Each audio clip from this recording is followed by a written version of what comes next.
Welcome back to Eat Like a Chef TV. I'm joined with my special guest, Kris Kilduff from Dynamite Enterprises. How's it going? I brought us a little treat just because I heard it was Thanksgiving, and in my house you got to drink when we do Thanksgiving. My buddies at River City Brewing did this Peach Me Your Ways barrel-aged sour. So I heard it's amazing. 150 pounds of peaches. Woo! That should go good with our turkey too. That's what I'm saying. Yeah, we're gonna do a dry brine turkey with apple sage stuffing. So I think that's gonna be really good. All right, well let's give this a try first before we start cooking. Oh, that's so good. That's what you want in your life. Oh man, that's so good. We're gonna dry brine this turkey. It's gonna marinate for 6 to 24 hours. Okay. And basically what a dry brine is it's salt, sugar, seasoning. It's a rub on the outside. And so we're getting the same effect that we would get for regular brine, except for it's just kind of rubbing on the outside. But it's gonna keep all that moisture and seasoning. A little less work. A lot less work. And you don't have to have a giant cooler sitting in your fridge or whatever. And then we're gonna roast it on top of the vegetables, but we'll just dry brine it and put it right on top of the vegetables. Cool. I'll have you go ahead and cut those up first. Sweet. So just go ahead and quarter up, or cut the 8ths in the onion, and then same with the apple, and then quarter up the lemon. Just throw it right on top of our rack. Sweet.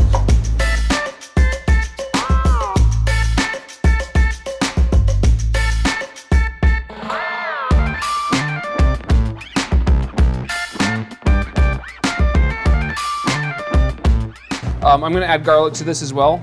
A little trick of garlic to break the cloves up. Just put it on the counter, give it a good push. Boom, all the cloves. And we can just leave them in their skins. Right. And if you wanna use that for garlic bread or something like that after it's done roasting, super good. Or even like making a butter out of it, any of those things. But really, we're just trying to get the aromatics for the turkey to roast on top of. And you can use a whole turkey as well. So here's what we got for our dry brine. I got a little bit of toasted fennel seeds. I have some toasted coriander, been cracked. A little bit of salt. Tiny bit of chili flake. I was happy to see some chili flake there. I like. Yeah, I like heat. a little kick. Yeah. A little bit of black pepper. Then we'll finish it off with a little bit of sugar. And then it's really balances out. The sugar and salt really help cure it. And that's what's really going to give you like that perceived moisture. I mean, you're obviously not adding water, but it like adds a lot of flavor throughout the meat. Because I want to roast it with the butter on there, I'm going to start by putting a little bit of butter into the skin. So really the way to do that is you just kind of poke your fingers through. And what that does also is not only is it like baste the turkey throughout, but it dries that skin out a little bit so it gets nice and crispy. Sure. You a white meat or a dark meat guy? I like them both. Oh, so yeah. It's like, I mean, obviously I love a delicious drum or a little bit of thigh, but when you have this done properly, it's hard to beat.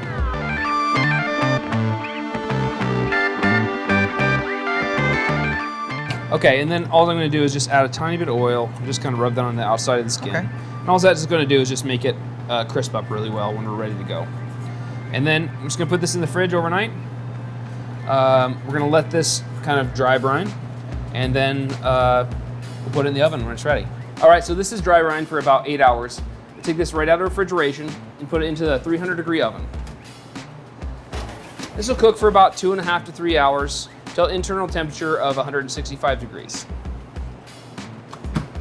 Okay, so now we're gonna go ahead and do our stuffing. I'll start with the butter. Oh, the stuffing's my favorite. I love it. This is an apple sage stuffing, so it's got a little bit of that kind of fall flavor that goes really well with Thanksgiving, obviously. We're just gonna let that melt a little bit. You can go ahead and add the celery and the onions. Excellent. So just diced celery, a little bit of onions. And garlic as well? Yeah, go ahead and throw the garlic in. We're just gonna get this so it's aromatic and nice and do we softened need like up a little 20 bit. more cloves of garlic than that? Okay. And go ahead and add the apples next. Okay. It's just a diced spray burn apple. And then we'll just let those cook for a second or two. Excellent. Tell me about what you do. Oh man, I just have my hands in so many things. I've been in the food scene forever. I feel like I was like Spokane's like first foodie, but really I'm just a fat kid. Like I just wanted to visit all the restaurants, and I started But then just started writing for Spokesman Review. I run a page called Food Finder. I run a company called Secret Burger. Yeah. We just got our hands in a lot of things, working with a lot of the chefs in town, and gives me a reason to come visit you guys at restaurants. Yeah, and the stuff that you guys have done for us with Dynamite Enterprises, the amazing shirts and swag that we have at our restaurants. Yeah, it's been fantastic. Okay, so next up we're gonna add our herbs. So a little bit of parsley, sage, and thyme. All of this? Just dump it all. Okay. In there. We want it all. We want. Yeah, flavor. I want it all too. Okay. And then a little bit of salt and pepper. Let's do it. Okay, then go ahead and add our stock. And we're gonna bring this to a simmer, and then we'll add our breadcrumbs at the end here. Okay, so it's coming to a simmer now, and we're gonna go ahead and just add our breadcrumbs. These are brioche breadcrumbs from our bakery, our commissary bakery. And really what we're trying to do is just, get this nice and get all those seasonings mixed in. Make sure that all the stock gets incorporated. I think that's one of the coolest things about your restaurants is you guys even do all your buns for all your We do all of our own burgers and all buns. your Yeah, we do our own spots and, kimchi, pickles. That's amazing, Finish with a little man. more butter here. It's like such a next level when you're adding all it's those like- elements. Well, it enables you to control the quality, really. Right. Well, I think that's what's great about these like meal kits is you're able to, or give you access to like all this like fantastic stuff that's difficult to find or is not easily available in the grocery store.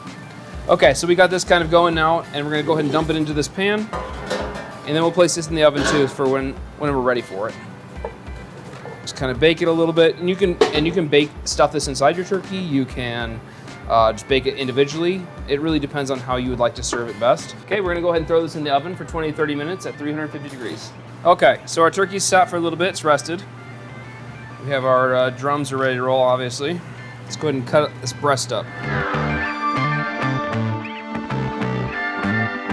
Okay, it looks like our stuffing's ready here. Let's get this thing plated up.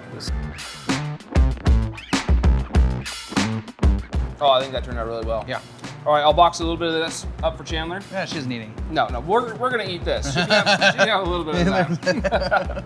All right, well, thanks so much for joining us, Kris. Yeah. Thanks for teaching us some of your tips and tricks, Adam. We are so excited for this season. Don't forget to join us next weekend for another episode of Eat Like a Chef.